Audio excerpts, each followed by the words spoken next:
réseau peut permettre effectivement dans le secteur de l'aménagement de faire en sorte que peut-être les professions se parlent mieux et plus. Prenons l'aménagement des bureaux par exemple. Il y a effectivement beaucoup d'intervenants. Donc on va de l'architecte des PLG jusqu'aux fabricants ou aux distributeurs de mobilier de bureau, en passant par des space planners, des designers. Et c'est vrai que ce réseau permettra aux gens de se rencontrer, de se connaître, d'échanger. Ils sont peut-être pas toujours sollicités ensemble sur un projet. Et voilà, donc ça permet au moins de donner l'opportunité à ces différentes professions de se rencontrer d'une façon informelle, de pouvoir échanger.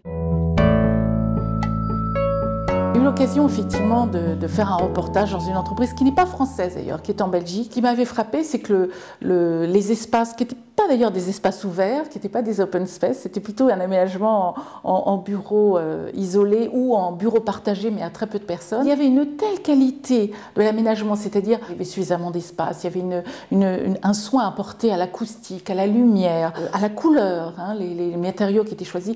Il y avait vraiment une ambiance extrêmement apaisante. Et ce qui m'avait frappé, c'est que cette ambiance était tellement apaisante que, vous savez, comme dans les églises, quand on voyait les gens circuler dans les couloirs de ces bureaux, de cette entreprise, ils parlaient un ton en dessous. C'est-à-dire qu'en fait, il y avait une espèce de magie, le lieu, l'ambiance, il faisait en sorte que spontanément, les gens baissaient de niveau. Alors, vous voyez, là vraiment, on a un impact direct de cette qualité de l'aménagement sur notamment la façon de s'interpeller dans un couloir. Voilà, on était apaisés.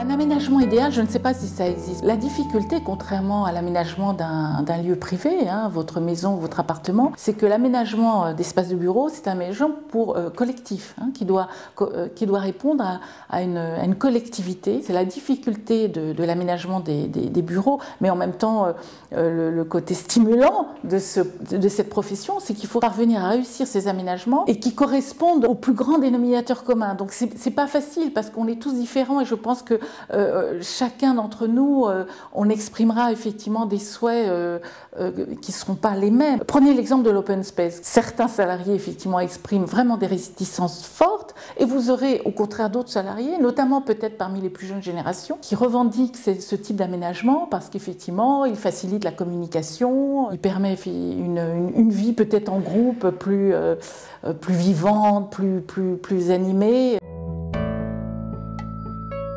D'être à l'écoute des autres et d'être dans une attitude, je veux dire, de respect vis-à-vis des autres. Parce que très souvent, dans ces aménagements en espace ouvert, on s'aperçoit que la vie devient infernale, déjà parce que chacun ne respecte pas un minimum de courtoisie ou de savoir-vivre. Si déjà chacun dans cet open space faisait attention à l'autre, essayait effectivement de ne pas hurler au téléphone, je pense que la vie déjà serait plus agréable. Et on voit effectivement beaucoup d'entreprises qui sont en train de mettre en place des espèces de chartes comme ça de bonne conduite, qui sont en fait des règles de bon sens, quoi. Donc ce qui est bien révélateur, qu'il faut rappeler à chacun qu'effectivement que vivre ensemble dans un même espace et qui malheureusement souvent est un espace un peu confiné, veut dire effectivement penser à son voisin, penser à celui qui est à côté.